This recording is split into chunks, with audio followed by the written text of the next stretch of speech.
Hello students, let us continue chapter 19 Human Development.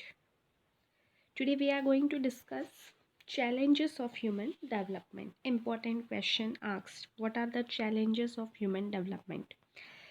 So by comparing the first five nations of human development, we can see that India has to do much to achieve all the parameters like health, education, standard of living, income, national income. So by comparing the first five countries which are in HDI, so we have to do a lot. Human development, it is not only materialistic resources. Materialistic means only by increasing the production and increasing the income it will help in increasing the human development. So this is a wrong statement. In human development we have to deal with live persons, that is human beings. So this the method is little complicated and it is not fast achieving, but there are many steps so that we can achieve the good human development index.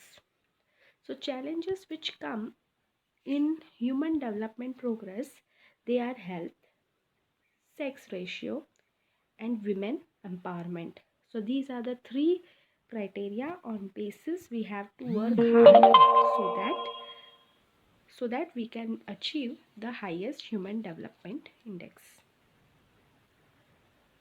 So first, regarding the health. The health is very important and valuable asset. In order to make an individual's family and social life great, if you wanted to live a happy life, so health is very important. It is very important that the person should be healthy. In developing country like India, attention has been focused on population growth. Next, common diseases, malnutrition, handicap, contagious diseases like AIDS, mental disorder, and matter related to it. So our is a developing country and these are the certain problems faced by our country, like population growth, next common diseases, next not having a nutritious food, many handicapped, contagious diseases, communicable diseases like AIDS, and mental disorders. So our country has to deal all these related to health. So whatever expenditure made on the health, it is not only for improving the quality of life. We can say it is an investment. Whatever expenses are done, whatever vaccination is given by the government, it is a investment. It is not an expenditure, because if today's child develop good, tomorrow he will be the citizen of our country and it will lead to a good human development.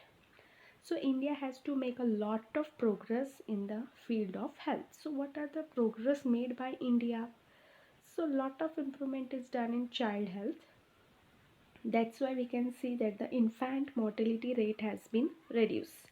How? The government has taken the steps to give child vaccination program, OPV for polio, BCG for tuberculosis, hepatitis B, DPT, that is for diphtheria, pertussis, and tetanus. Next, measles, that is like cold, cough, MMR, and typhoid. Regarding this, the government has given the vaccination. Even campaigns are started to the areas where they are suffering due to the lack of iodine, that is the deficiency of iodine, vitamin, and iron. So we can see that the government provides the tablets of iodine, vitamin, and iron. Even the diseases like plague, smallpox, leprosy, they have been eradicated. Diseases like measles, chickenpox, malaria, dengue, hepatitis, leprosy, tuberculosis, diabetes, cancer, heart disease, even they are not totally controlled, but still the steps have been taken so that a proper result can be obtained later. So these are the steps taken by the government in case of health, and because of this, what happened now, the man is living a healthy and long life. We can see compared to 1951, now there is a decrease in birth rate, decrease in mortality rate, that is death, child mortality rate has been recorded reduced, and like that only life expectancy has been increased. But if we see the social life of the people, it is so busy that they come under the mental stress, and because of this, what happened, there is a problem of longevity of life expectancy somewhat has disturbed over there. Otherwise, due to the medicines provided by the government, we can say that the life expectancy has been increased. Certain waterborne diseases, malnutrition, they have raised the problems for people. So for ladies, children and poor people, the government is issuing the nutritious food. They are, because these people are suffering from lack of nutrients, minerals and vitamins. Because of this, what happened, the development of a child stops or is not complete. So government is taking the steps for child, women's and poor people. Even there is environment pollution due to poisonous gases, increasing urbanization, crowded habitat. They have created a new problem for daily, for the health facility. So government has to see each and every steps regarding the health, so that they can go, so that the work can be done properly and we can achieve a progress in the health. Next, sex ratio, another challenge for human development. Our constitution says that all men and women are same, but according to the census 2011, in total population we can see that 48.46% are female and 51.54% are male. So here we can see a difference. Not only this, we can see that the female is not playing a leading role. Due to this biological differences, there is a change, there is a less expectation from society towards female.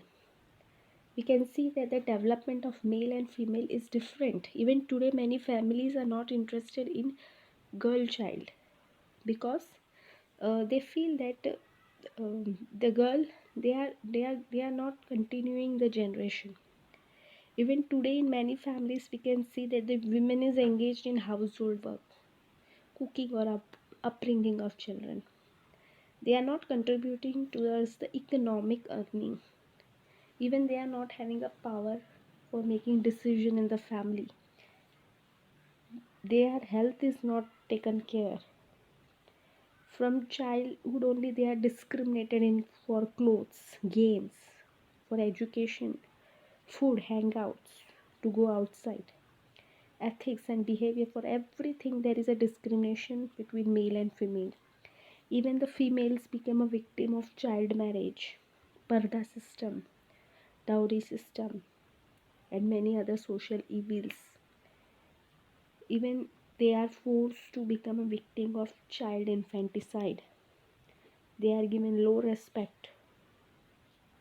So we can see the society is having a desire to have a son, their social condition, their sexual discrimination, all these things make a injustice for female.